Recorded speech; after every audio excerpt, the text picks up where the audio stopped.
Welcome to another edition of Crime Time with DutyRon and Ed Wallace. We are two retired New York City police detectives, and if you like all things true crime related from the police detective's perspective, hit that subscribe button, hit that notification bell, so you'll get all things DutyRon and Ed Wallace when we go live or upload another video. Tonight, we're live from Indonesia with Ed Wallace. We're going to be talking about the Idaho massacres. We want to go over the crime scene evidence collection with you guys. I feel that it's a very important aspect of this case because Ed and I and many law enforcement professionals feel that this case will be solved with the science.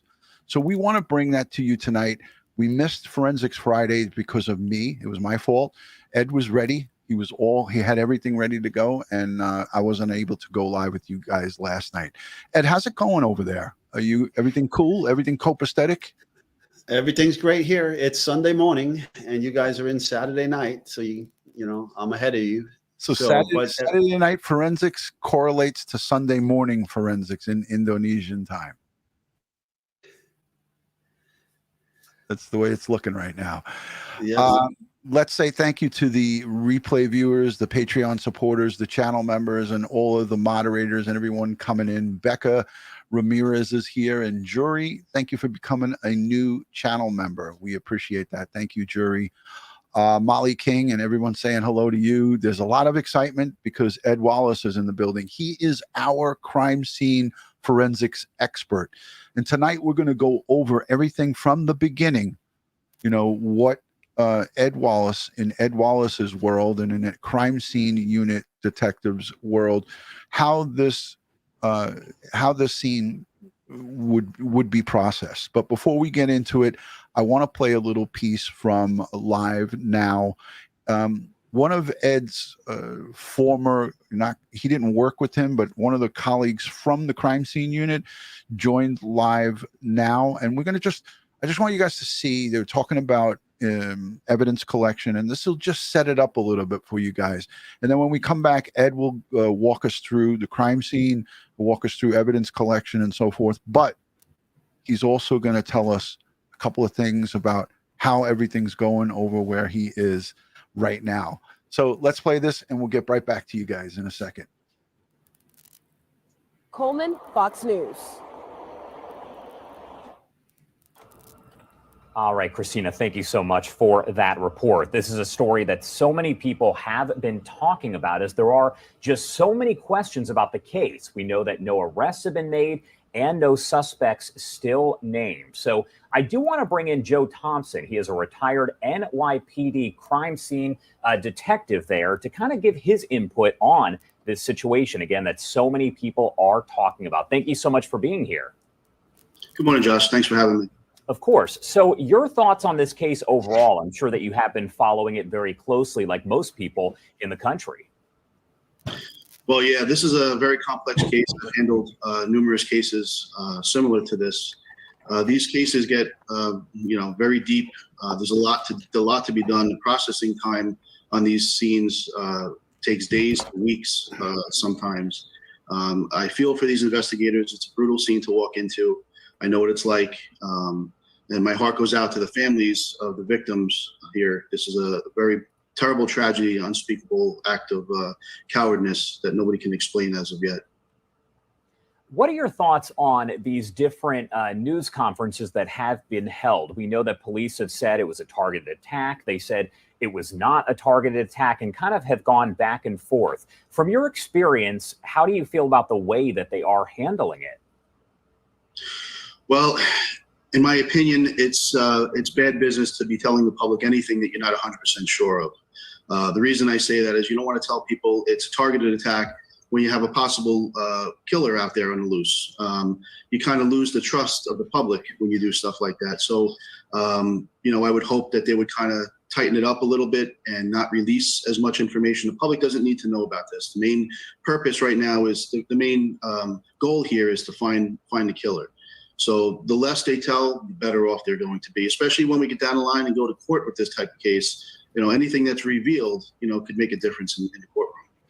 So I wanted to play that because I feel that he stayed focused on the questions. He talked about evidence and so forth. But this is, I mean, when I heard this guy talk, Ed, I mean, he sounds very clear and concise, and sort of how you bring stuff to us. But you just, obviously you're our guy. But I wanted to play that piece because this live now chose to grab a retired NYPD crime scene unit detective because they know that you guys are the greatest in the world. You guys have the most advanced training, the most experience, and I think that what better time than now to have you come on here and tell our listening audience, because there's so much misinformation, how this would go if you and your team responded to a scene like this in New York City or anywhere.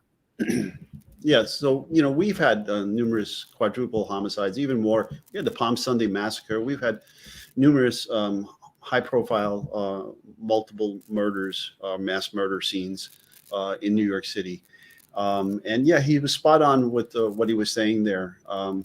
But how it would go here is, again, different jurisdictions. We're total different animals between the NYPD and any other law enforcement agency in the country. Our sheer volume of work and the numbers of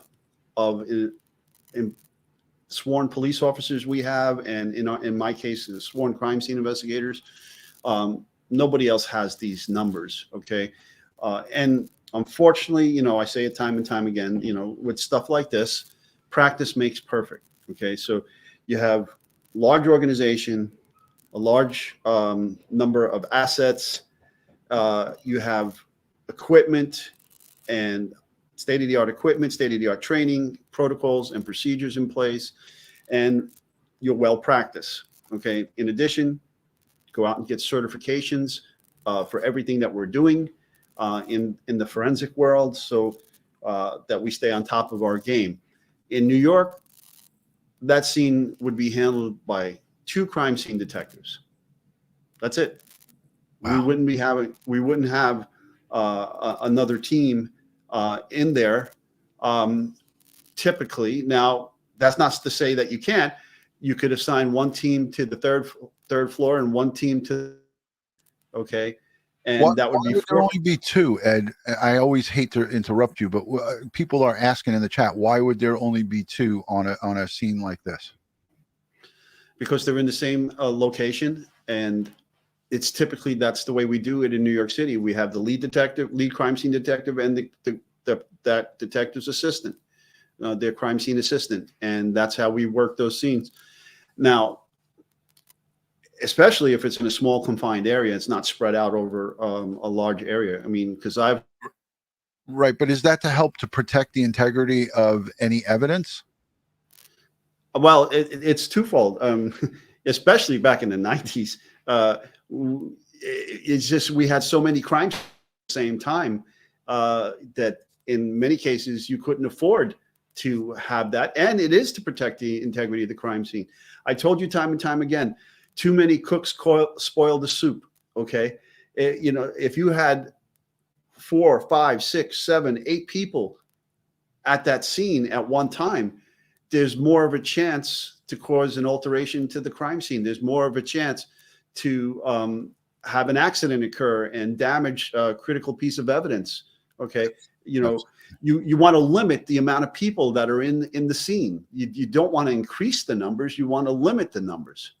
Right, because like you said, the more people stirring the pot in the soup and making the soup is more chances of things becoming tainted. Right, more things that can go wrong. Yeah, Jury says, I never felt safer in my life than when I lived in New York City for over 20 years. Best law enforcement anywhere. Thank you, Jury. Yeah, absolutely. And thank you for gifting those 5 memberships in the beginning. I didn't see that until now. You're very generous, and we appreciate that. Ed, I want to get back to this because, so many people there's so much misinformation, and, we see people coming in and out of the crime scene. Many people, you and I have looked at, various videos from News Nation and from Fox News. We saw the females with the laptop in the back, and there was a flurry of investigators at this crime scene. But before you go into your step-by-step, like what you would do, um, this ties into what you're saying here is like, you know, the more people that not necessarily the better, right? Absolutely, especially if it's a very bloody crime scene. Okay, I can't control what happens to the crime scene before I get there, but I sure as hell can control of the crime scene once I'm on scene. That is my crime scene, not the lead investigator's crime scene. It is my crime scene. And I'm not told by the lead investigator what evidence to collect. I will make that determination, okay, based upon my training and experience on how to read that crime scene. What is probative, what is not probative, okay? They don't have my training. They don't have my certifications. They don't have the knowledge that I have about forensics and crime scene investigations.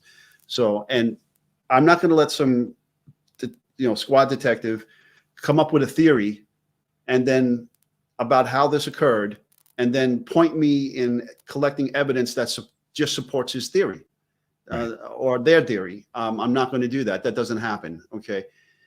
So, and who's documenting who is coming in and out before I get there? I mean, there should have been a crime scene log set up, okay, and identified everybody that was in there, civilian and emergency responder alike. Okay. Right. And you also talk about that log, like he's just saying right now, like everybody and anybody that enters. And I remember this from even when I was on patrol and it was after you guys were done. It even continued with us in the NYPD because when I would have to guard crime scenes, or if I was the first officer and I was there, let's just say major case homicide came in, or a homicide task force group would come in, 2 or 3 detectives. I'd have to get their names and put it on the fly sheet and have it for the logs, because when this case goes to court, everybody that's at that scene is going to get called in to testify. Well, not only that is I need that list to the latent fingerprint exam with my fingerprints. Okay, here are my fingerprints that I recovered from the scene. We don't know whose they are.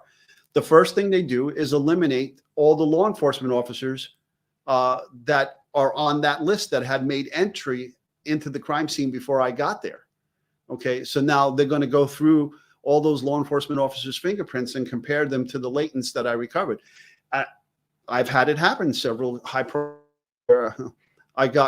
gotten from the crime scene, and it turned out to be, in one case, it was a chief. Yeah. Okay.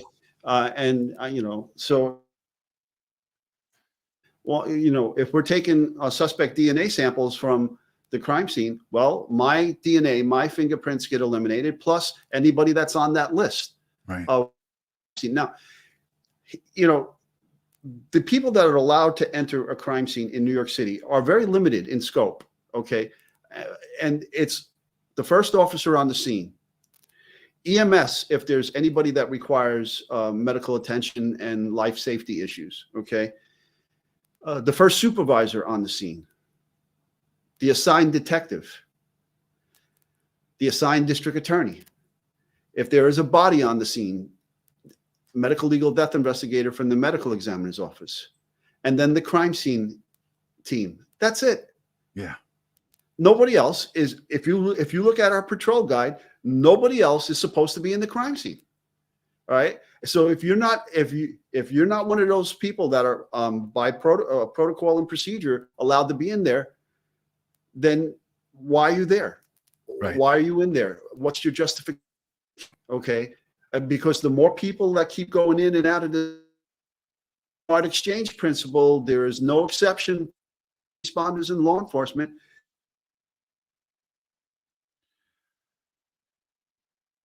Right. So yeah, Ed is obviously, as we know, he's in Indonesia. So sometimes, sometimes he cuts in and out. And at this point, we see he's frozen. This is what happens when you travel international. So we hope that he comes back. Wi-Fi sometimes can be spotty over there. So Ed, we did lose you, but now you're back. I see you're back on the stream. Yeah.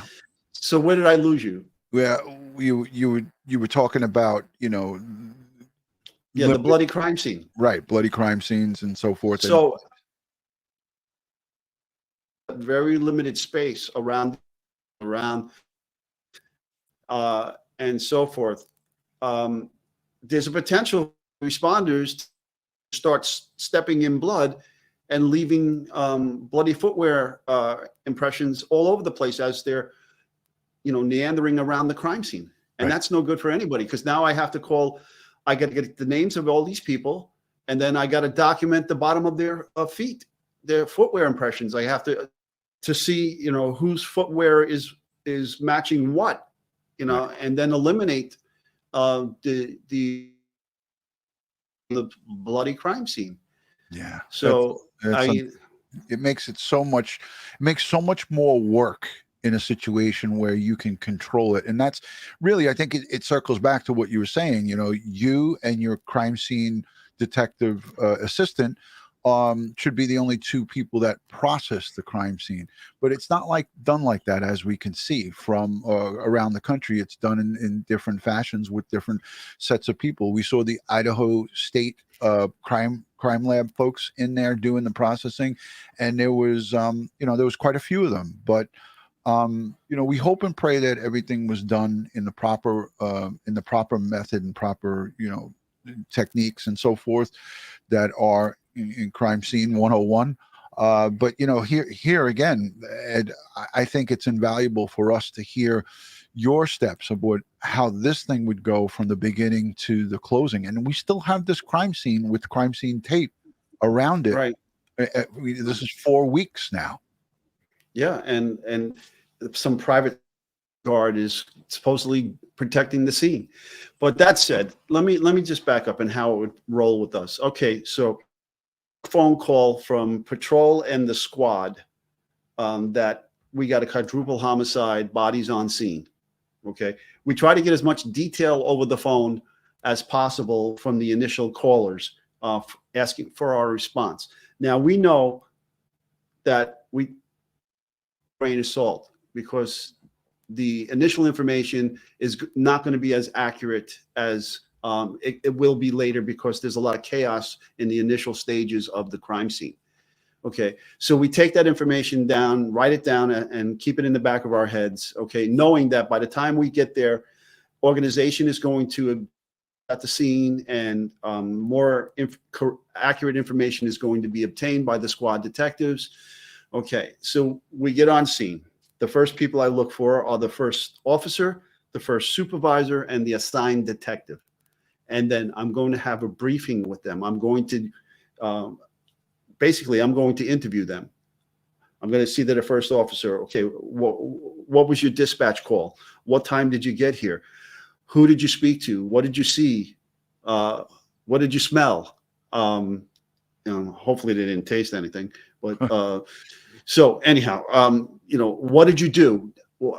How did you alter the crime scene? Who was here? Who did you see? What were the witnesses? How many people were in that crime scene when you got on scene? And have they been identified? Before you start anything. That's right. Before I go in, I'm going to get all of this, and I'm writing this down. This is evidence now. Once I put pen to paper and I'm writing down the information that I'm getting from these people, that's evidence. So it's in my notes. I'm interviewing that first officer. How did you alter the crime scene? Okay, what did these people tell you? Then I do the same for the supervisor, first supervisor. What did you do?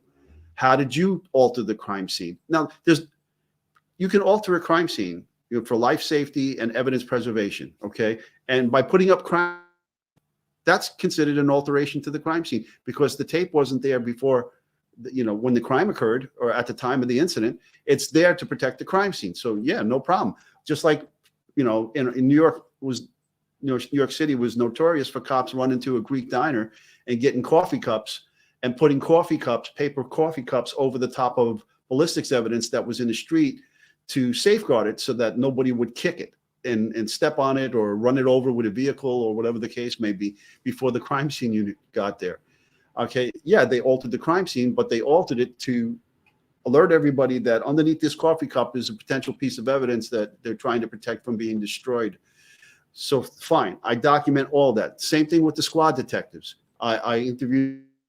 What has your canvas revealed thus far? Who have you interviewed? What have they told?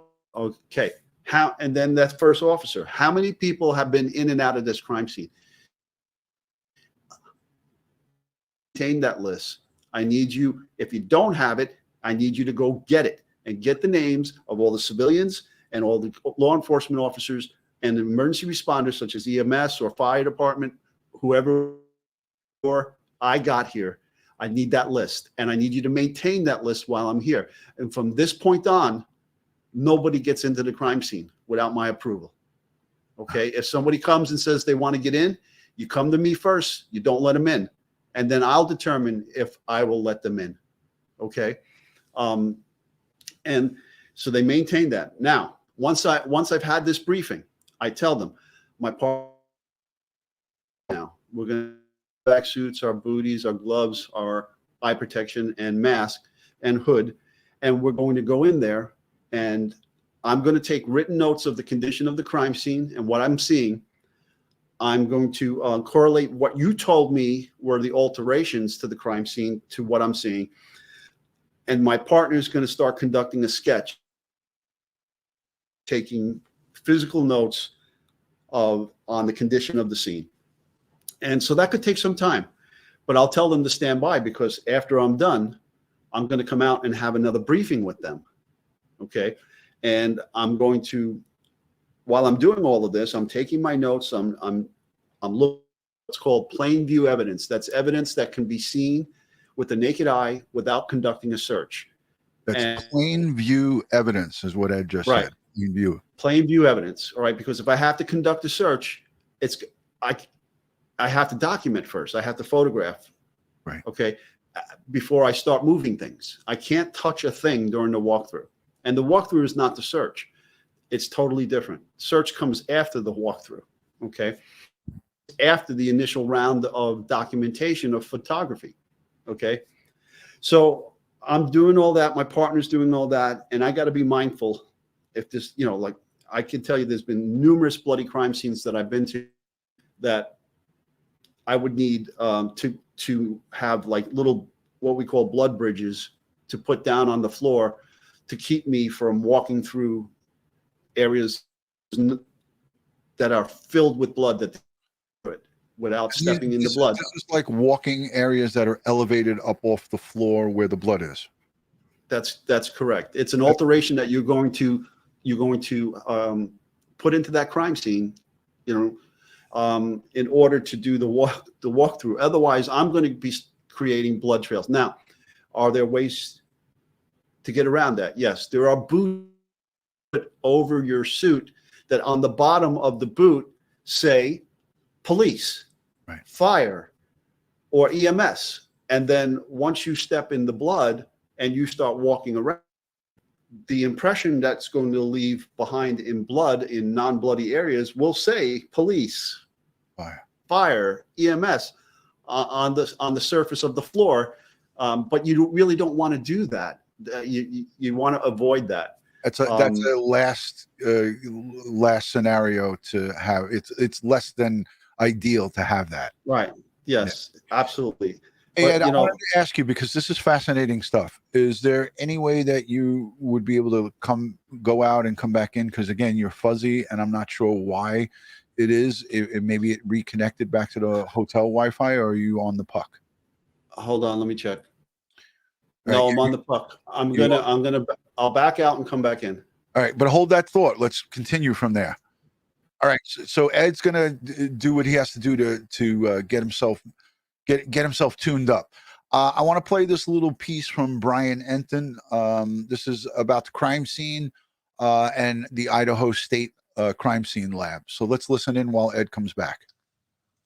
We have been outside this crime scene for a week now, and there are a lot of questions about the evidence inside and what actually happens to it. And just last night, we were standing in this spot. We're pretty much here all the time for the most part. We saw detectives walking out with brown bags in their hands, but we still don't know exactly what was inside. It was an interesting development, though. There were some very, very large bags, and it seemed like they went in to gather some kind of evidence and then came out about an hour later. Idaho State Police Forensic Services, they're poring over what has been taken from this scene. They've been in the home multiple times. News Nation got an exclusive look at the state crime lab. Alex Capriello joins me live now, Alex. There's so much frustration among the community. So many people are wanting answers quickly because, you see the TV shows. They think that they can get these results fast, but it seems like it really does take quite a bit of time. Right, it does. That's exactly what we learned from the Idaho State Crime Lab. The fact of the matter is that this is an incredibly complex crime scene. And obviously, with the killer still on the loose, every bit of evidence is crucial to try to crack this case open.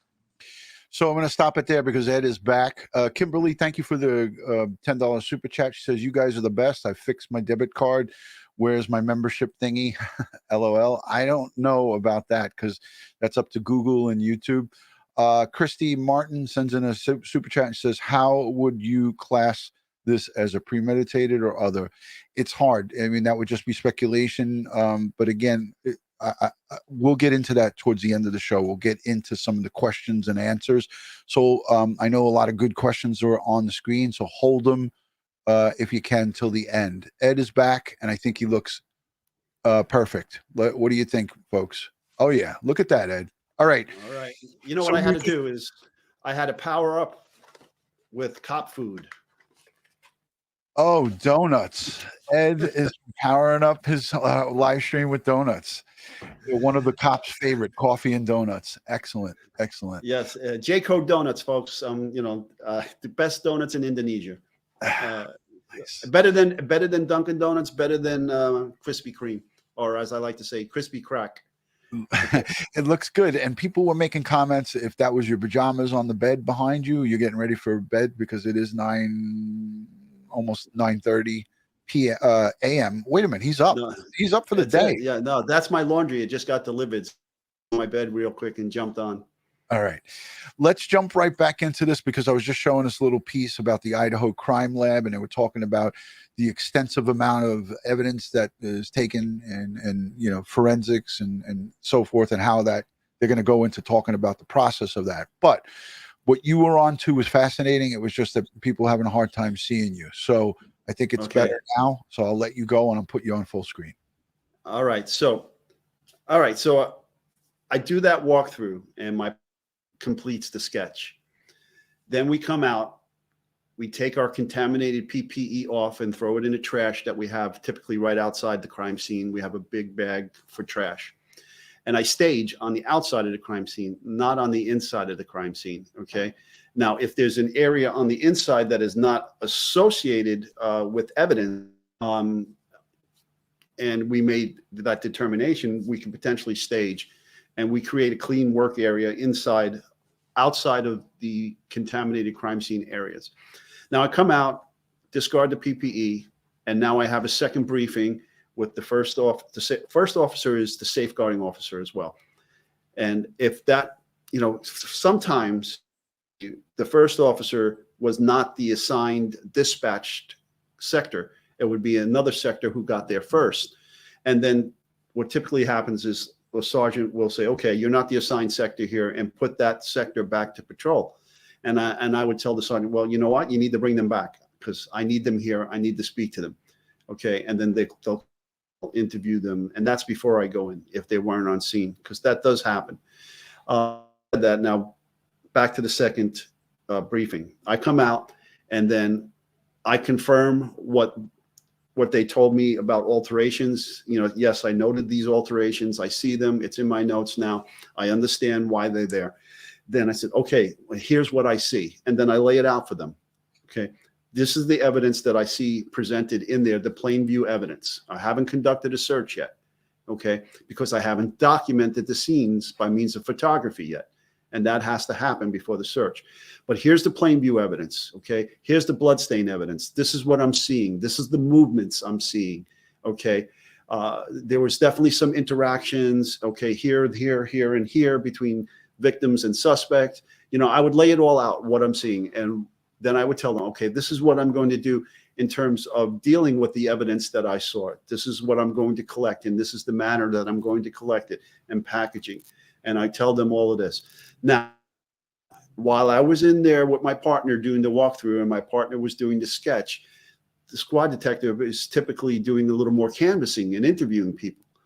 And then I asked, what's the new information that you gathered while I was in there? Okay, did any new witnesses come forward and give you new information that I need to try to correlate to what I'm seeing in there. I could try to help you validate what you're being told, okay, based upon what I'm seeing in the crime scene.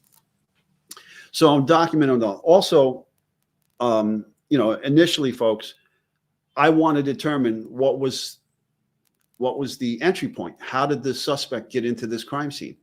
Okay. And I'm going to try and validate what they're telling me, like that officer, when the officer got on scene, he interviewed witnesses, and the witnesses said, I came upstairs from downstairs and I found the back door, sliding glass door from the kitchen to the patio open. Okay. Right. That's important. That's important information to me. Okay. So is this the point of entry, or was this an exit? Is there anything else that these witnesses that were there, the other occupants of this location told you about, noticing, doors open or doors closed, or whatever the case may be, windows open, windows, trying to determine that. And part of my walkthrough deals with going around the outside of the house to check those things out myself. So now let me stop you just for a second. So responding officers, the first officers that responded to King Road and they encountered whatever they encountered. It said that they encountered multiple people, friends who came there, the two girls who were unharmed, and EMS. Each one of those kids who were there, whoever took that phone and got on the phone and talked, you as the crime scene unit investigator, you want to know or speak. Do you want to speak directly to them or get it from the responding officers? Well, I'm going to get it from the responding officers first. But if the responding officers, right, that's where we're going. If they don't have the answers, guess what? It's the squad detective's responsibility to interview those people. So I'm going to seek information from the squad. Now, if the squad doesn't know, well, guess what? Then I'll go with the squad, and because I want to know if these people that were in that crime scene before me, who the two occupants, the unharmed occupants, whoever they called and responded there, EMS, what did they do? What did they touch? How did they alter the scene? If the first officer can't give me that information and the squad detective can't give me that information, then I'm going to go with the squad detective and be part of these interviews. The reason you want this as a crime scene unit investigator is so you can paint that picture in your head how this crime scene was before anybody touched it. So you can now know, okay, front door was open, back sliding glass door was ajar or was unlocked, window open, window partially open, and things of that nature. I'm just trying to let the audience understand where you're going with this stuff. Yeah, I'm trying to establish a baseline. Okay, I need to establish a baseline so then I can identify the anomalies to the baseline. Okay, what should be here isn't here. Yeah. What is here and shouldn't be here. All right. I'm trying to establish those things, right? And the only way I can do that is establish the baseline. And then, even though I'm trying to establish a baseline, the baseline can be skewed because the scene was altered by all of these players, right. The two occupants that were unharmed, the people that responded to their phone calls, EMS, all of this before law enforcement got there and took control of the scene. Right. So I need to know. I want to ask you too, there was a dog there that was, it was said that the dog, and thank you for that, Loco Moco.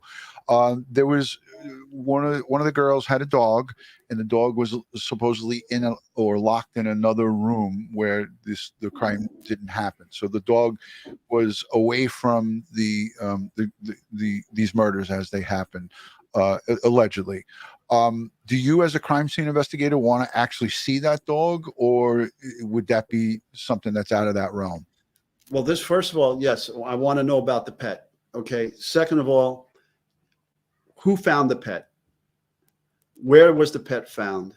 Is the pet normally kept in there, locked in there? Is this a usual place for that pet to be? Okay. Did anybody examine the pet? And if they didn't, I'm going to look. Is there any blood trails with the paw prints in the blood?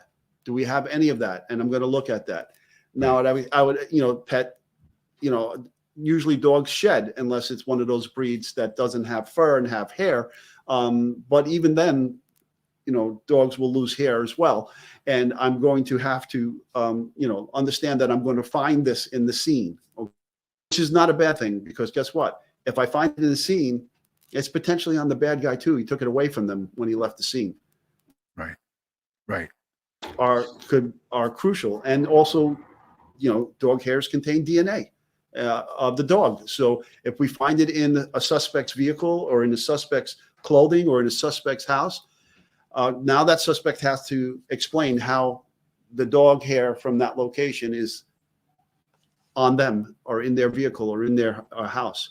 I think that was important that we covered that, Ed, because there were so many people, and by a show of hands of folks in the chat here, how many of you that are watching were confused or questioning about the dog and what they did or didn't do with the dog? Now, again, Ed and I do not know what they did or didn't do with the dog, but I'm asking Ed Wallace, who he can tell you has, lots of experience at this. I mean, Ed spent 15 of his 27 years in the crime scene unit, correct, Ed? Yes. And has been to lots and lots of crime scenes. Jeep Girl, thank you for the super chat. I just wanted to pool the chat and see how many people was this a sticking point with any of you all? Because, yes, a Labradoodle, we know from the parents that the dog was not a barker, right? That the dog did not bark a lot. But we were always wondering, was there any evidence underneath that dog's paws? Because as we know, and with Kara, I got Oscar upstairs, he'll run anywhere there's anything. Like dogs they don't like, oh, that's blood, I'm not going to walk through it. They'll trample through anything and everything. So I think it's very important to check the dog for everything and anything, and we hope and pray. Absolutely. And I would be taking hair samples from the dog. I'd be taking fur or hair samples from this dog. I would even swab the dog for DNA. From in the mouth, I'll take a buccal swab of the dog and have that, and so I'd have all this already into the evidence in case we find the suspect, and then try to link the suspect to the dog and so forth. Because if that dog, and I don't mean to interrupt you, because if that dog was handled by this perpetrator or perpetrators, and they touched him, that's why you would want to look, right, for that stuff? Right, because there's going to be a transfer of evidence between the dog and the suspect. And the suspect to the dog. I could find human hairs on the dog.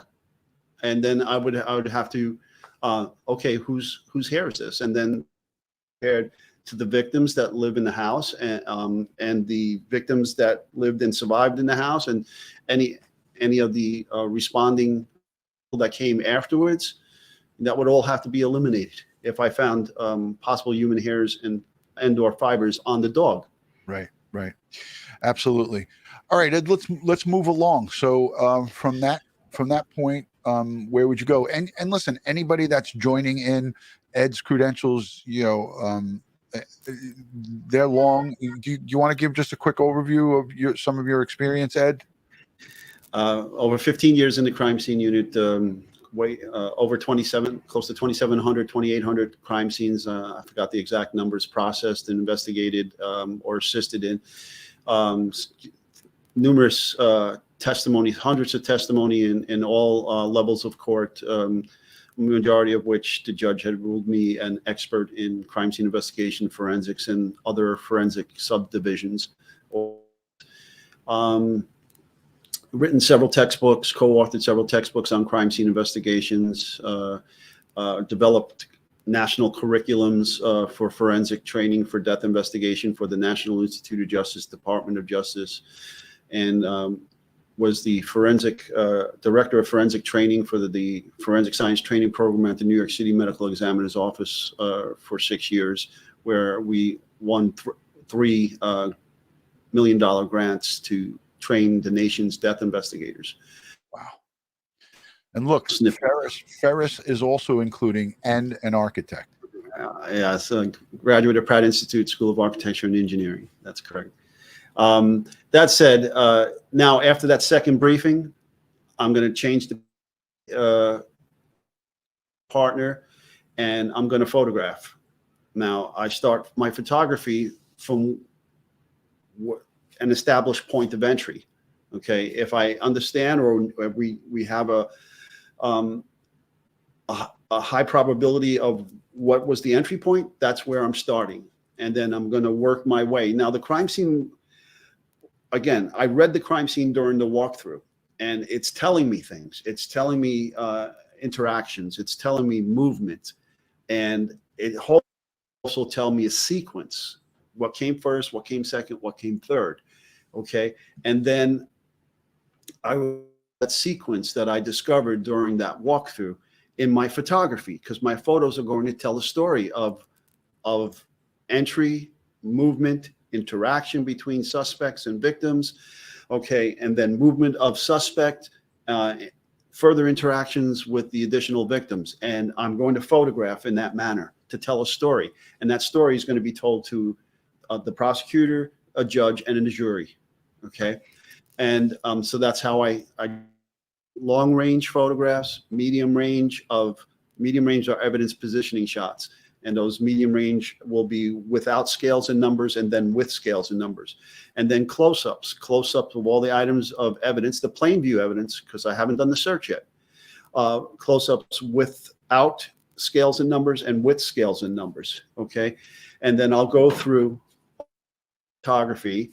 And in addition, we had the sketch, and the evidence is located on the sketch, and then everything will be measured. Now, there's several ways we'll do that. We can do individual handheld laser measure of each piece of evidence, great. And then we also can come in and do a 3D laser scan of the crime scene, which I prefer, okay, because it's sub-millimeter accurate in these indoor environments, and it captures all millions and millions 60 degrees, and we'll have a great product that we could use afterwards to do and three-dimensional crime scene floor plans, and we'll have the ability to do virtual reality walkthroughs of the crime scene for the prosecutors, the investigators, and the judge and jury, should that be required. And also, if you have the right software, 3D printer, you can print an actual 3D model of the interior of the crime scene. Right. Okay, so you have a huge physical model of the crime scene that could be used as well, and it'll have all the measurements. Now, here's another thing this 3D laser measure does for me. If we have witnesses, and the witness says, I was standing here at this particular location, and this is what I saw. Well, guess what? I can put a camera in that 3D model at the height of that witness's eyes, squatting or sitting or hiding, and I can show you exactly what the witness can see and can't see. So I can validate what it is they're telling me, or prove that it's false. They couldn't see what they said they saw, based upon the scans, and that will allow me to do that. So it's, and given that this particular location had no curtains in many of the rooms, I can take scans from outside, from inside through the windows, or open the windows and scan outward, and then I could see vantage points from what people outside of the crime scene can see of the inside of the crime scene. Because we all know witnesses always tell us the truth, right? When they're interviewed by law enforcement. I'll give you a famous case in New York City. Kiko Garcia was a drug dealer in Harlem, and during a buy and bust operation, he struggled with the undercover and was shot and killed. Okay, there was an alleged witness in an apartment building across the street who said that she saw from her vantage point of a window across the street, through these trees, and through the lobby entrance doors into the lobby, and witnessed this officer execute the drug dealer. Right. Okay, which set off riots in Harlem because she was interviewed by the press and she was spewing all this nonsense. So when we went to her apartment and set up and did line of sight from where she said she was, she couldn't see any of this. And we documented that and proved that it was all a lie. Wow. But the damage had already been done. The riots occurred. Right. People's shops were vandalized, arsons, vehicles were destroyed, all because of lies that were told. Okay. And were easily proven to be lies. Okay. So this science helps with a lot of that stuff as well. And you got to get that information out fast to the public to quell any of these misinformation or disinformation that's being put out there. Right. And the amount of public unrest and rioting that went on behind that was just tremendous. So, I think it's an important thing. And I hope that they use this technology in this location. I know that you said when you saw the woman outside with I was playing it while you were talking, that laptop, maybe that was some review of 3D laser scans inside that location. Yeah, folks. And we're going to have a show on the future. We're going to have a couple of 3D laser scan. There's two main. One is a Leica, and we're going to probably have those scanners and their representatives come on the 3D laser scanning that can occur. Yep. Hey, I just want everybody to know, we are talking about everything forensics at the crime scene. Crime Scene Forensic 101 here with Ed Wallace. We're not going into any other areas. We're going to keep on topic with that. So I encourage everybody in the chat to follow along with what we're talking about here. Again, thank you to everyone who's given super chats and the questions coming in. Ed is in Indonesia. He's outside of the United States. So Wi-Fi, again, is spotty in and out. So, some of his stuff is catching up. It's not a perfect thing. And that's why Ed, whenever he comes back from outside the country, he says that he gets down and kisses the ground in the United States, because some of the things that we take for granted over there are luxuries, and Wi-Fi probably is one of them. So please be patient and cooperative with Ed. He's going to be in and out a little choppy, and it's not something that he feels great about, but at the same time, we want him to bring us this information. There's so much misinformation on this crime scene, and I think that hearing it from an expert like Ed gives us an inside view of what has gone on behind the scenes here. It gives us a little bit of an insight to the potential and the possibilities for what we're looking at here. Ed, I wanted to ask you about, because we're getting close to the hour, the blood transfer. A lot of people are talking, not just here in the chat, but all over Facebook and on social media, all over the place. TikTok, I see it, Twitter. They talk about how could a perpetrator or perpetrators commit these heinous acts and these violent acts with a knife and not have any blood on him or get any of his DNA, spitting, sweating, that transfer that we talk about with skin and so forth. Okay, wearing gloves, we understand. But how probable is it that the perpetrator or perpetrators of this crime left nothing behind? It's not probable. Okay. Unless they did like a Hollywood Murder by Numbers movie with Sandra Bullock, where the murderers took Dr. Barry Fisher's Techniques of Crime Scene Investigation book and studied it, and then went out and bought Tyvac suits to commit their murders in. It's usually not probable that that is the case. And remember, Locard's exchange principle says that, there's the evidence triangle of person, a suspect, victim, scene. And when those interactions, separation occurs, the suspect and the victim are going to leave bits and pieces of evidence on each other, and that they were also at the scene, and take away the scene evidence that they were present at the scene with.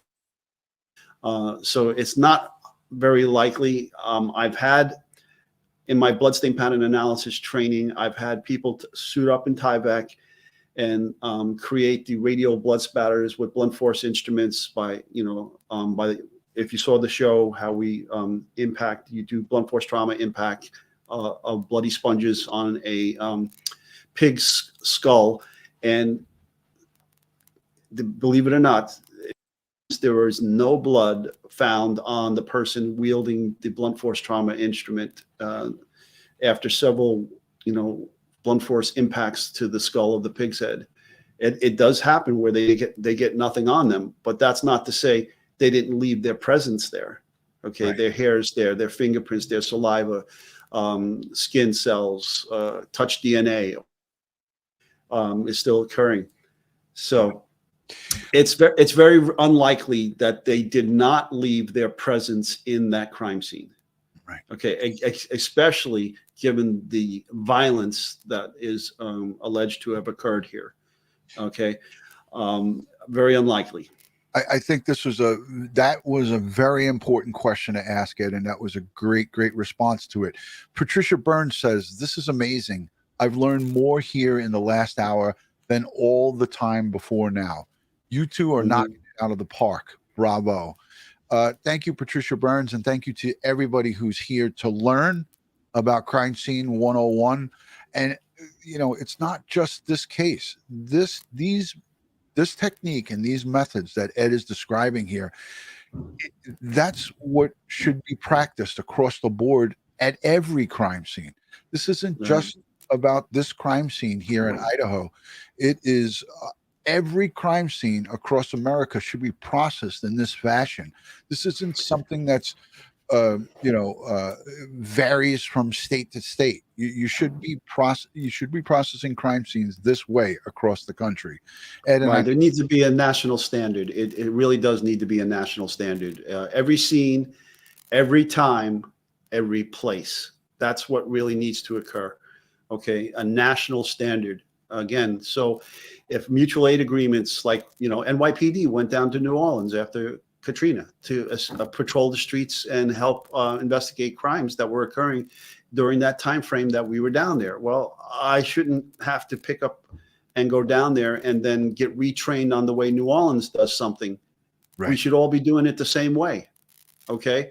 That said, if we go back to where I left, photographed everything and measured everything and scanned everything. Now I pick up all of that evidence, okay, and I package it and process it and package it, whatever the case may be, and now I have to work with the bodies there. Now the bodies are typically the jurisdiction of the medical examiners or the coroner.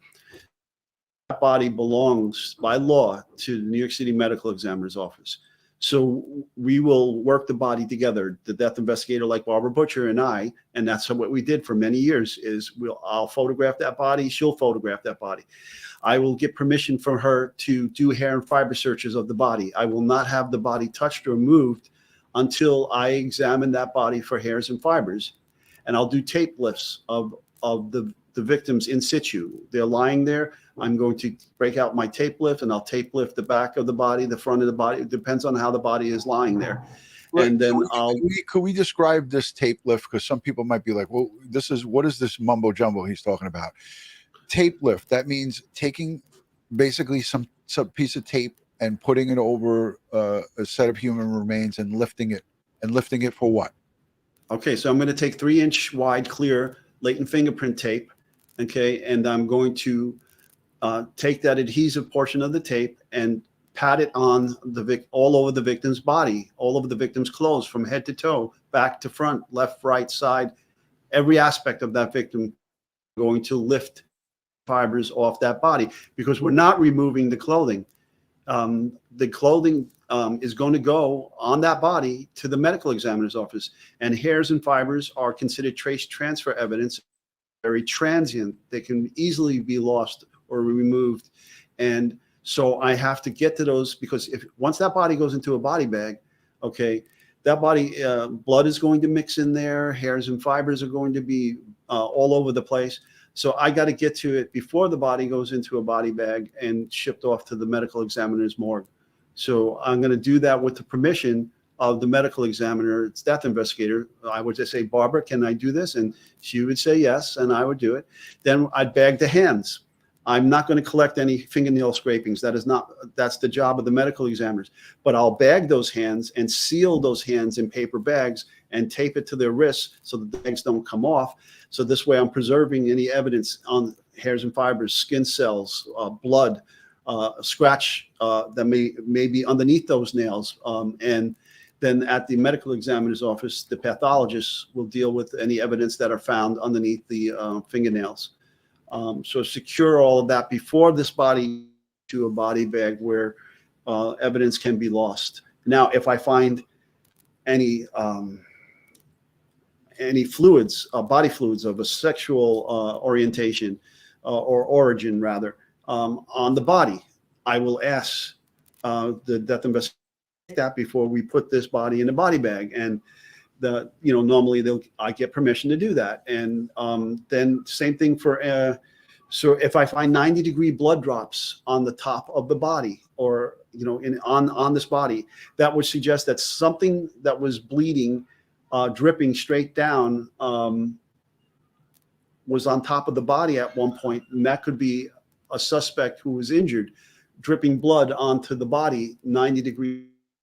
And then I would say, I need to grab this before we put it in the body bag. I don't want it commingling with other materials in there. So I'd get permission from the death investigator to swab those 90-degree blood drops that might be on the skin. Of course, after everybody is photographed and documented and so forth, both the medical legal death investigator and I would take the samples of those blood drops off the body, whether it's on clothing or skin, it doesn't matter. I'm going to take it.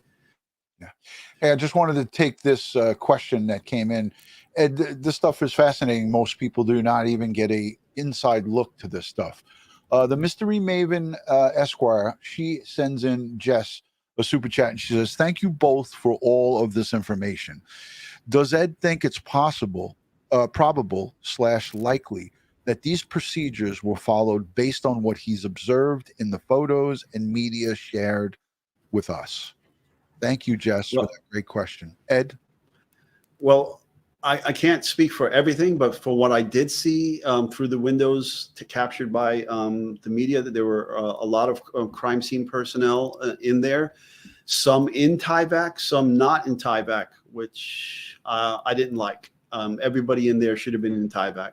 And that's an international standard. That's not just Ed Wallace saying this. This is what's practiced throughout the world. And if you look at any high media profile cases from over in Europe, a crime scene investigator not in Tyvac suit, whether it's exterior crime scenes on the street or interior crime scenes in a residence or an office, it doesn't matter. Right. You should be in Tyvac. That said, I saw forensic photography occurring. I saw people swabbing. I saw people wearing gloves. So all of that is good, but I can't speak exactly to, the steps they took and, the methods they use. Right.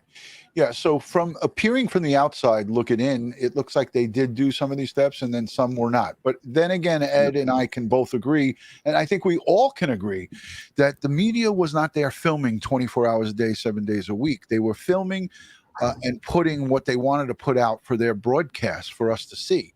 So it doesn't necessarily mean that some of these steps weren't taken and we just didn't see it. So just keep that in mind, folks. And we hope and pray that all of these steps were followed and all the procedures were followed to the T. JLL sends in a generous super chat, $100, and says, "Thank you both for doing this live. Ed, use some of this money to get some more donuts." Okay. All right. So yes, thank you very much, but not too many donuts. It's not good for your health. But that said, but moderation, everything in moderation, right? My chemistry instructor in college once said, everything in life is toxic. It's just the amount. Yeah. Okay, even water can be toxic. Okay. Exactly. So that said, so after I've done all of that, I remove all the evidence around the or get the transient stuff first, and then around the body, so that the death investigator can work the body and without disturbing the evidence. And then once the body is completed, then we'll bag all the bodies up and remove them from the crime scene appropriately, so that they can be brought back to the morgue.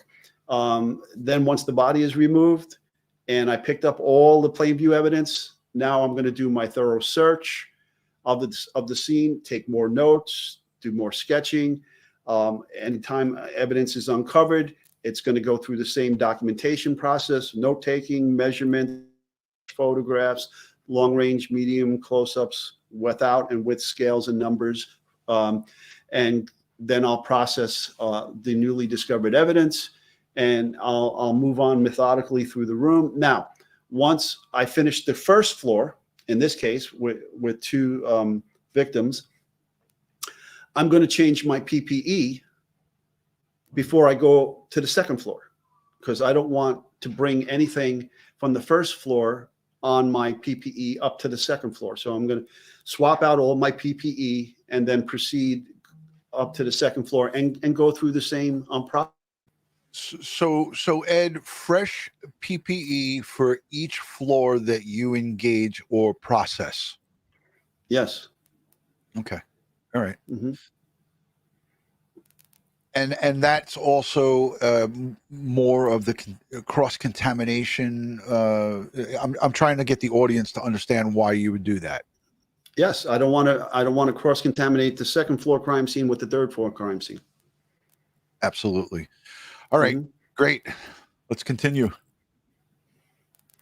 So, I mean, and that's another key. If you know, you had another team that was available, you can dedicate them to the third floor, and they start and do everything I did on the second floor on the third floor, and then you're not commingling the scenes, and they'll be done by a separate team. So that's also a method that can be employed here. Hey, and let me let everybody know in the chat. Okay, we're trying to get through. We're already over the hour. We usually keep it to about an hour, but we're going to take 10 minutes at the end of question and answer. So if you have questions, hold them for the end of the show, and then Ed and I are going to look at the chat, and we're going to answer all your questions. So go ahead, Ed. I'm sorry, I keep interrupting. No, so once all that evidence is documented, collected, and sealed up, and trust me, there was so much evidence that I would have collected here. There's so much things that I would have done. Like the bedding is important, the sheets, the bedspreads, all of that would have been tape lifted fibers and then documented for blood stain patterns, blood samples collected from them, and packaged up in paper and so forth and so on. So once all of that is done, all the evidence that I'd located, so forth, is completed, I then will go outside, I'll notify the squad detective, that's the assigned detective, and then I'll have another briefing with the first officer on the scene and the squad detective. And okay, I'll give them a list of all the evidence that I've found in there, that I processed and collected: fingerprints, hairs and fibers, DNA, blood, whatever the case may be. And I give them all this list. And see, in New York, the crime scene investigator doesn't take the evidence back to the laboratory. When I was there, we would give it to the uniformed police officer that was safeguarding the scene, and instructions on how to vouch or what you might call book the evidence into the property clerk system.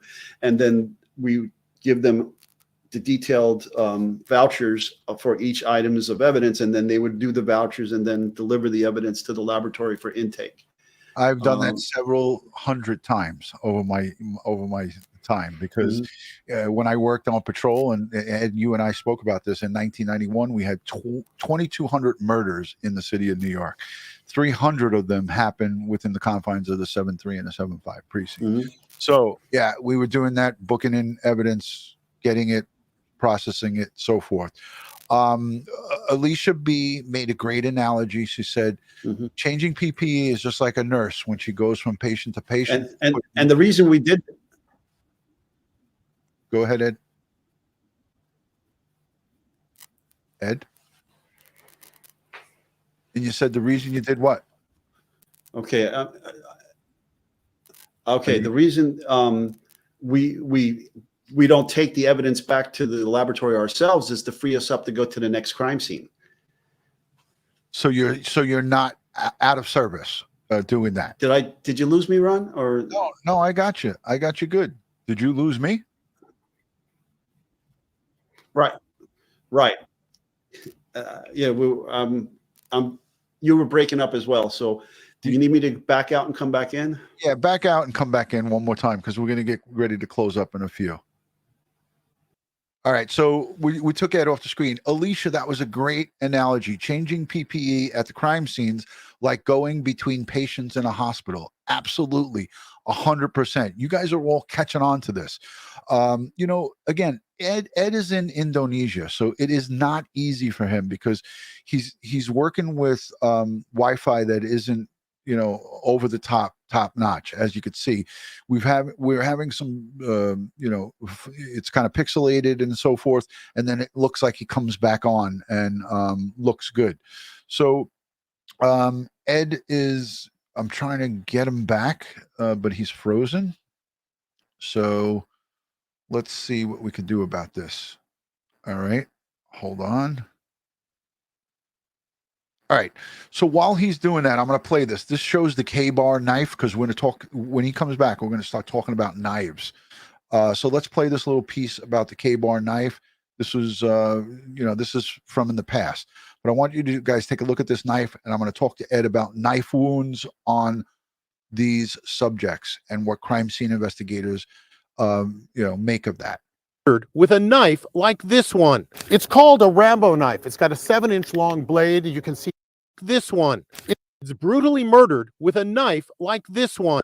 It's called a Rambo knife. It's got a 7-inch long blade. You can see part of this steel blade is serrated. Detectives have been going to sporting good and other stores in the area to ask if they sold a brand like this made by K-Bar. The actual murder weapon has not been found, and police are searching dumpsters, hoping to find it. The mystery deepened when police revealed the shocking information that 2 other roommates were inside the house when the 4 students were slaughtered. All right, Ed is back. We don't want to waste his time. I want him on. Ed, what is he doing? He's doing something else. All right, I'm going to wait a minute to get Ed back on because I want to continue with this. I want to continue with this conversation. We're over an hour. We usually like to keep it to about an hour. Ed is back. All right, there's the thumbs up. I was waiting for it. Thank you, brother. All right, can you hear me now? I feel it sounds like an old Verizon commercial. Can you hear me now? Ed? Bueller?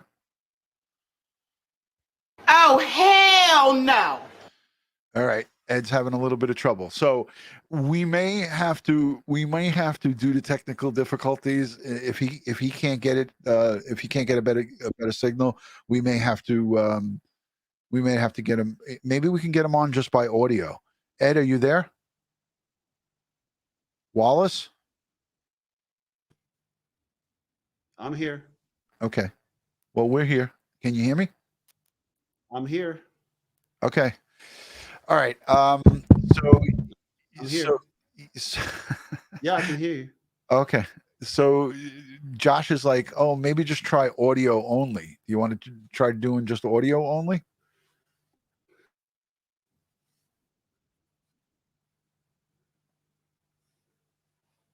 Can you see me? I can see you and I can hear you. Bueller. Hold on. Let me do the Bueller. Where is it? Bueller. Bueller. Bueller. All right. While we're waiting, Ed, I know Ed is a consummate professional. He's going to try to work through this and get it right.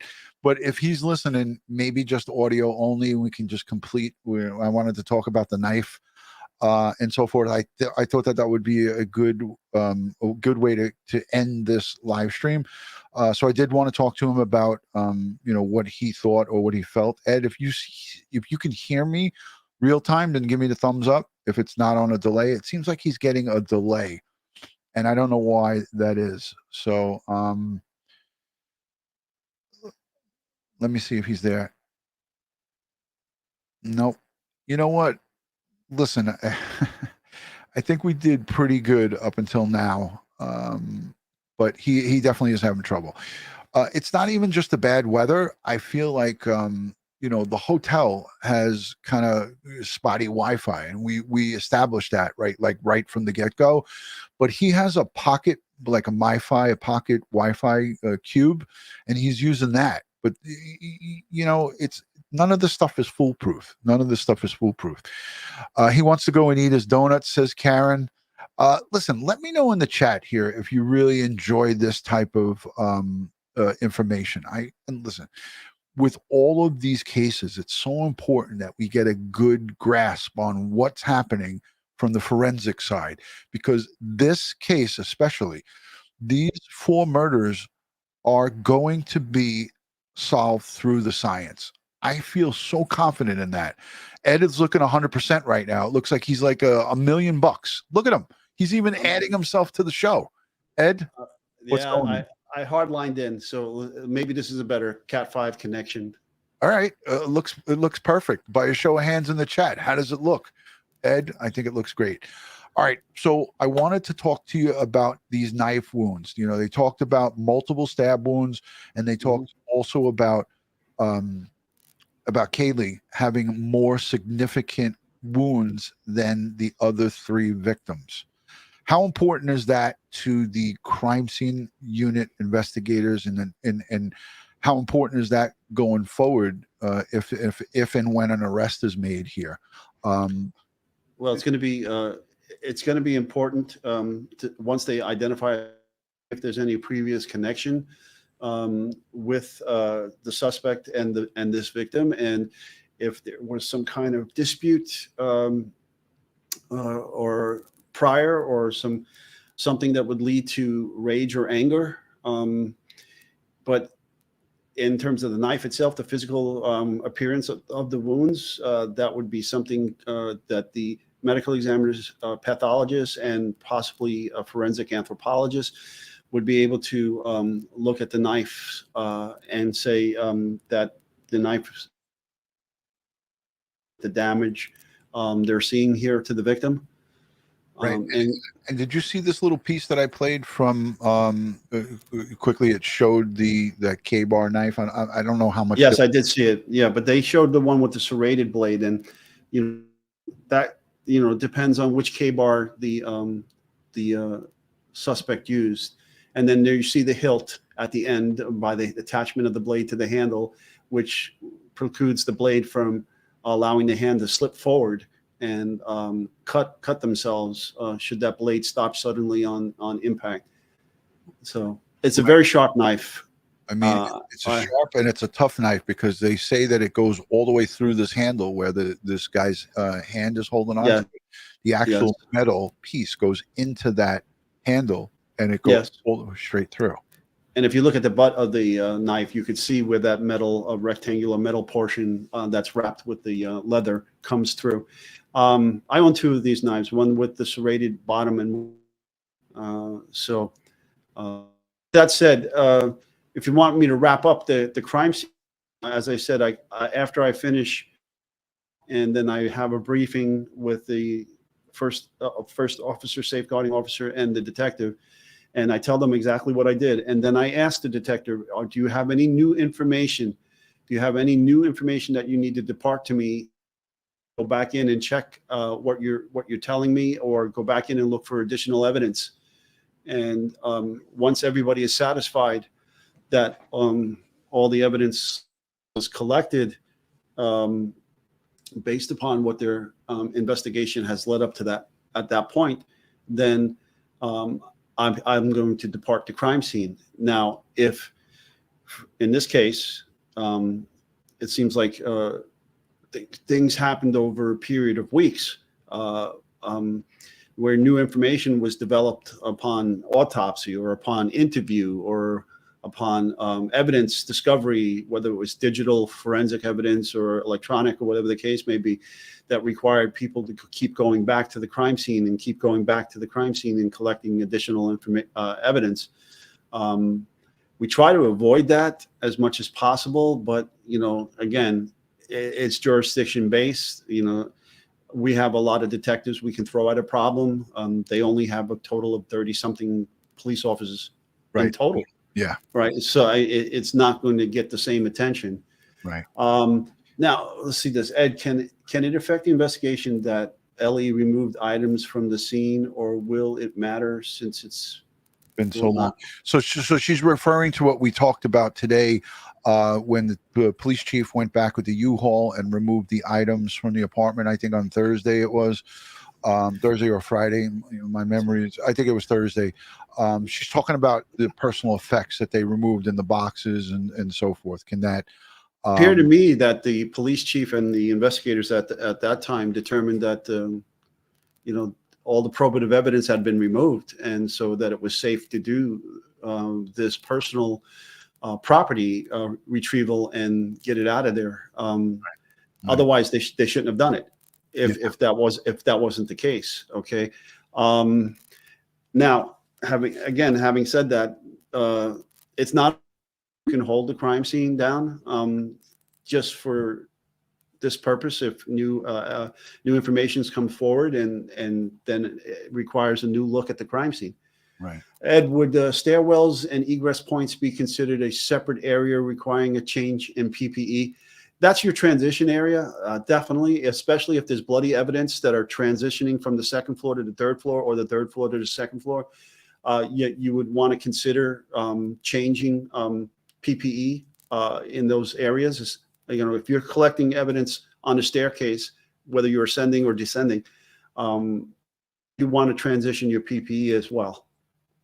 Okay, next, there was a question. I wasn't ignoring it, but I'm going to answer it now, about footwear in snow.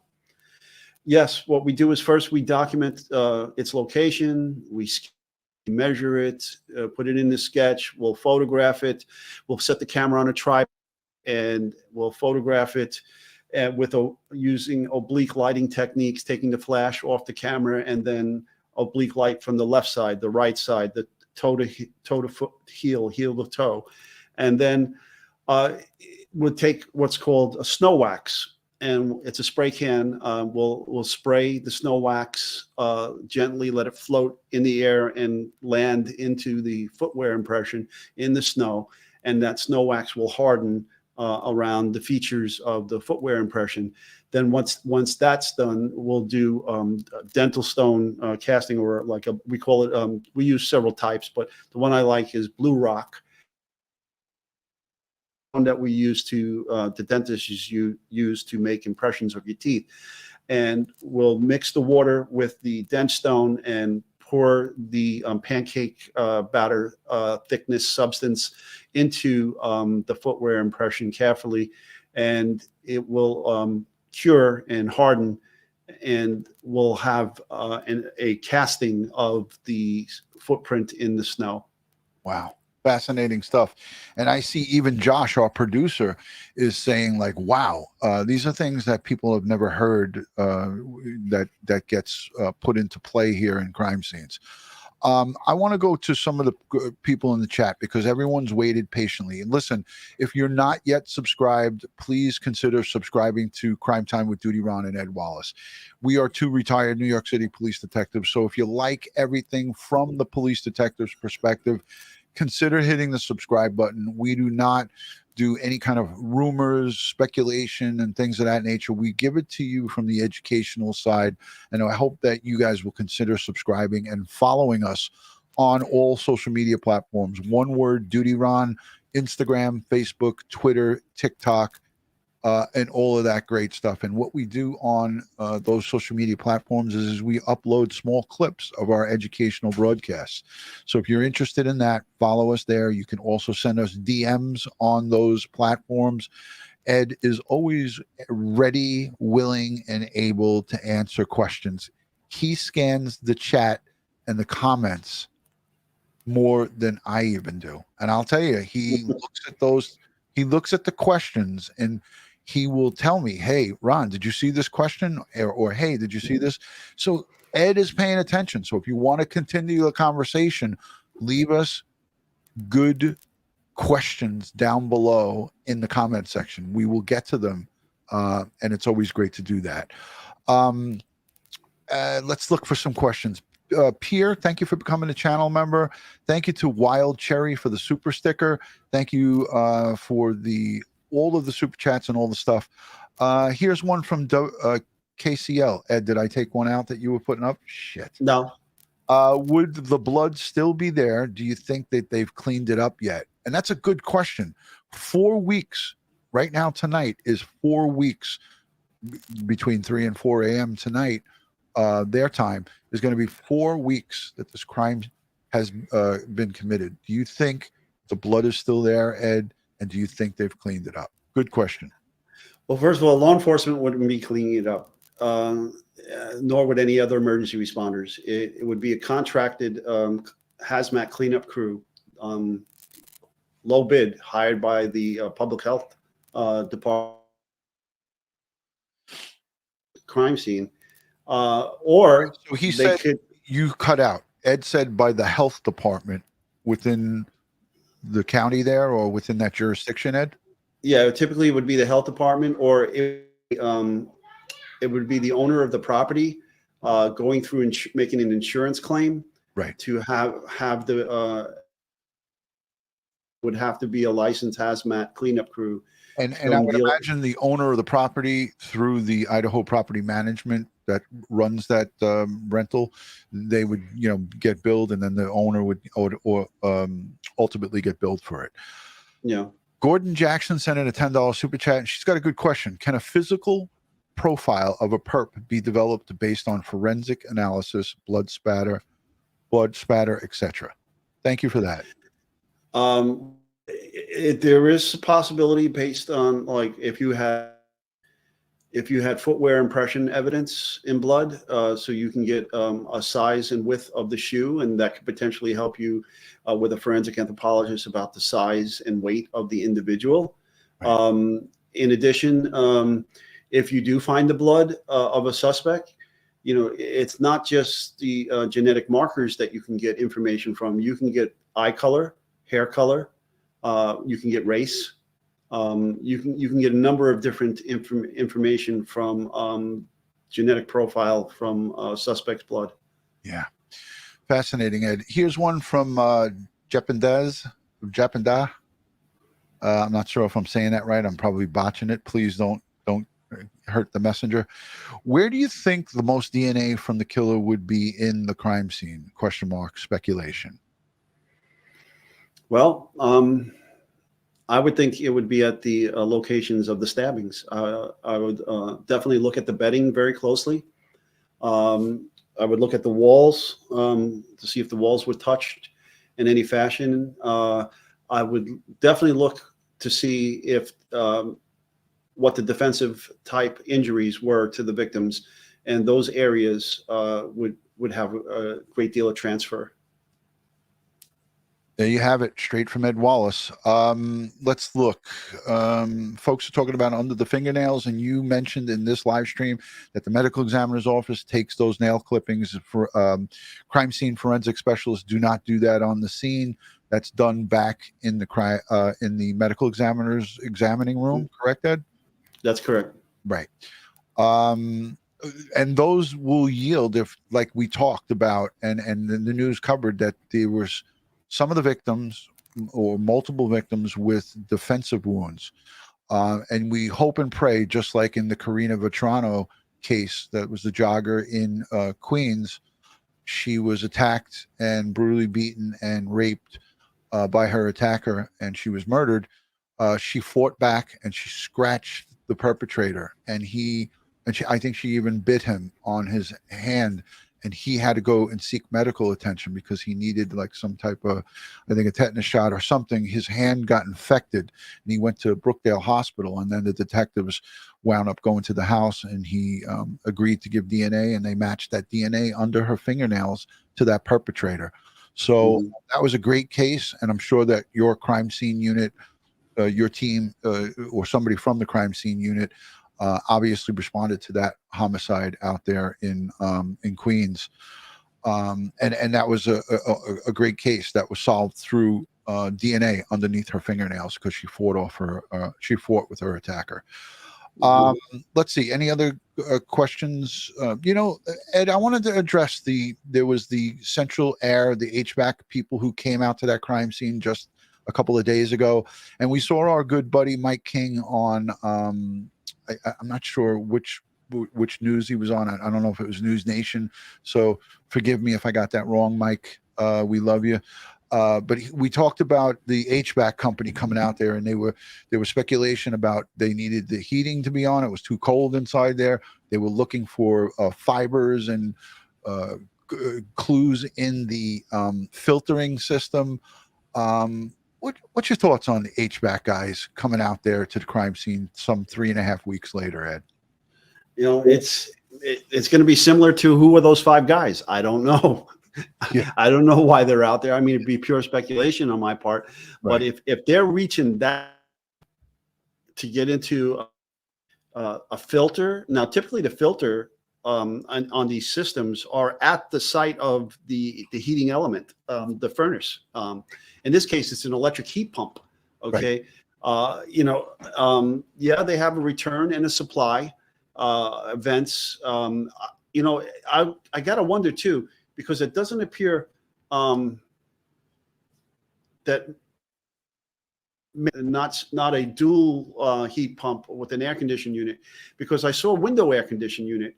Yeah, up on the 3rd floor, I saw it. Yeah, so I don't understand the HVAC system exactly, but the systems, they create certain currents in the return and the supply, and these currents create what we call, believe it or not, it's called an eddy, where deposits of dust will fall out based upon the way the system circulates the air in a particular room. Right. Where the vents and the returns are located, so you would want to search those areas. But if they're thinking that, suspects' hair and fibers got sucked up into the vent system and then trapped in the filters, and they're looking for hairs and fibers, maybe skin cells and so forth. Man, that's a pretty desperate situation going on there. Maybe it's something as simple as the heat went out. But Jane Doe sends in, she's a channel member, and she sends in a great question. Why were there only a little over 100 pieces? I think they said 113 pieces of evidence collected. It seems like there should be much more. You have any thoughts on that, Ed? And thank you, Jane Doe, for that great question. Without knowing exactly what they took and how many total number of rooms were involved, so we know a bedroom, possible kitchen. We know there's a transition, so there's a staircase, there's an entry and exit. There's another bedroom. We don't know if the bathrooms were involved. Say he tried to clean himself up. Don't know exactly, where these 113 pieces of evidence are coming from. Right. You're not collecting every sample of blood. If you identify a pattern, you don't take all the blood samples from the pattern. You take 1 or 2 representative blood samples from a particular blood pattern. Right. So. Yeah. 100%. Now, I'd be taking all the bedding. Absolutely, I'd be taking all the bedding, the pillows, everything associated with the attack in the beds. And that gets all brown bagged up and taken out, right? And it doesn't appear to be any carpets here. It appears to be all engineered wood flooring. And so, right. I'd be looking at that for hairs and fibers. I'd be looking at that for fingerprints and blood and all manner of forensic evidence. Hey, let me get to some of these questions. Daniel, thank you for becoming a new member. Nice Marie sends in a super chat, and she says, do you think the friends that came to the house when they called 911 will contaminate or have contaminated the crime scene? Great question as well. Well, there's a difference between contamination and alteration. Definitely they altered the scene. By their initial presence in the scene, they altered it. Okay. Did they contaminate it? Possibly. It's a strong probability that they did in fact contaminate things or cross-contaminate things, move things from areas that, that weren't, move things from areas where it was to where it wasn't, or vice versa, brought things in to an area that didn't have it initially, and now they have it. Because again, Lecard's exchange principle. Now they're interacting with this crime scene, so they're leaving bits and pieces of themselves there, and they're taking bits and pieces of the crime scene and the evidence from there. Agreed. Yeah, and it's always a possibility. You got to realize these young kids, they're not thinking about crime scene preservation. They're freaking out, so depending on what they saw inside there or what happened, because it's not clear. We have no verification of who saw what happened, whether one of the two surviving roommates passed out, and that's why there was the unconscious call, and so forth. Lex Luthor sends in a great question as a channel member, and she says, at DutyRon and Ed, what kind of information can a private investigator get? ? Ed happens to be a private investigator, so this is right up his alley. He's not only an architect, he's a PI, he's a crime scene specialist. Ed is a jack of all trades. Are they at all in communication with the PD, FBI, any information LE has got? Do they have any information that LE's got? Or is it entirely separate investigation? Ed, I'll let you take that, and I have thoughts on it too. Well, this is an active criminal investigation. Okay. So the private investigators, they got to tread lightly. They can go out and re-interview people that the law enforcement has already interviewed, or they can go out and find new witnesses or new people to interview, but they should be working in conjunction with the law enforcement officers. As this is an unsolved quadruple homicide. Okay. So if they find somebody new that they feel is a witness or has evidence, then they should be in touch with the law enforcement agency of this jurisdiction who is leading the investigation and give them that information. They shouldn't actually on that because private investigators don't have authority to make arrest. Right. Correct. Okay. So they need to, as I said, tread lightly. They need not to alter the investigation or the crime scene or evidence or anything like that, because now,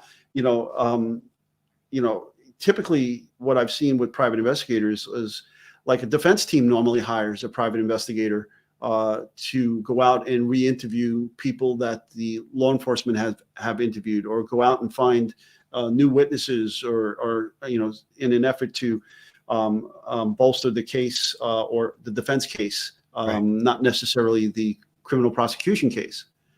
Oh man, look at this question. This is a good one, and it happens to come in on a super chat. But people have asked me this question probably dozens and dozens of times on DutyRon.com. So Southwest 4x4 Explorers sends in a super chat and says, "Is this considered one crime scene or four?" You can get as deep into the weeds as you want with this. You could say it's one crime scene, but then you can treat each body as an individual crime scene. And then you can treat each bedroom as an individual crime scene. I mean, it all depends on how anal you want to get with it. Right. Okay. What makes a crime scene investigator? What would you say about this, Ed, if you had to take a poke at it? Well, at a minimum, I would drop it. I would say at least two different floors. All right. And treat each floor as a separate crime scene. But again, it just depends on how far you want to go with this. Okay. It's definitely, I treat as its own individual crime scene for the evidence that are on the body. Okay. Now, that we know now from things that have been released in the press that, there was two people in one bedroom and two people in the other bedroom. Right. Okay. So, hey guys, it's been great being with you now for this time. But I got to run. Hour and 34 minutes. Ed's got to start his day. It is Sunday it's Sunday in the morning, and we're getting ready to go to bed. Ed, Patty Banks wants to know, do you sleep well when you're on the road? No, in most cases, I adjust relatively quickly to the various time changes. But on this trip, I had, and the team that I'm with, where we all seem to be suffering from jet lag well into now our second week here. Wow. Well, and you're coming back next week, right? At the end of next week? Well, this week. Yeah, the end of this week coming up. Yeah, I'm in Sunday. You're Saturday. Right. Okay. Sorry, Ed. Yeah. So at the end of this week, Friday, Yeah. you wrap up and then you start heading back? I'll be home by the 18th. Awesome. Awesome. All right. Well, we're going to try to sneak in. Like Ed said, we have some more shows that we're going to talk with you guys about. A lot of different various things when it comes to crime scene. So, yeah, Ed is, he's on overtime right now.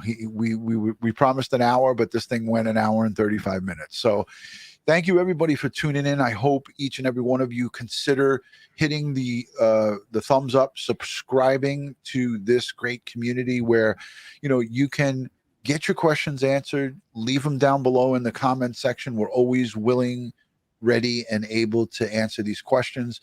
I hope that each and every one of you received some value from tonight's live stream.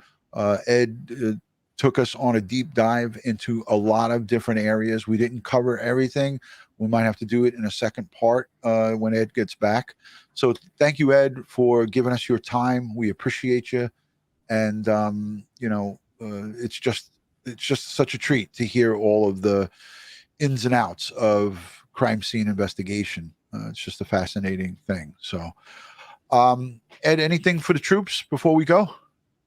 As usual, folks, please stay safe, be prepared, and watch your six. Remember, it's the holiday season. Okay, so check on your loved ones, check on friends and so forth you haven't seen in a while, and just take care of each other. Absolutely, 100%. And I want to thank all the replay viewers, all of the moderators, the live chatters, the super chatters, and everyone who's positively engaged in this live stream and all of our live streams. You guys are what makes this an unbelievably great place.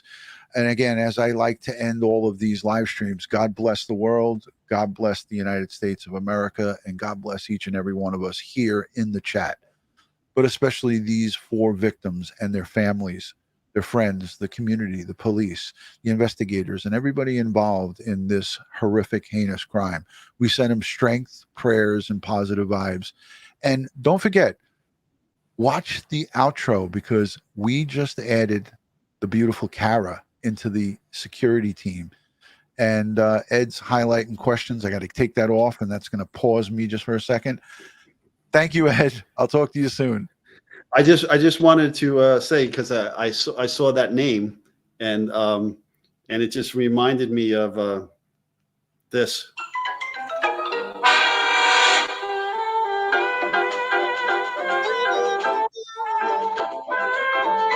The theme song for My Three Sons.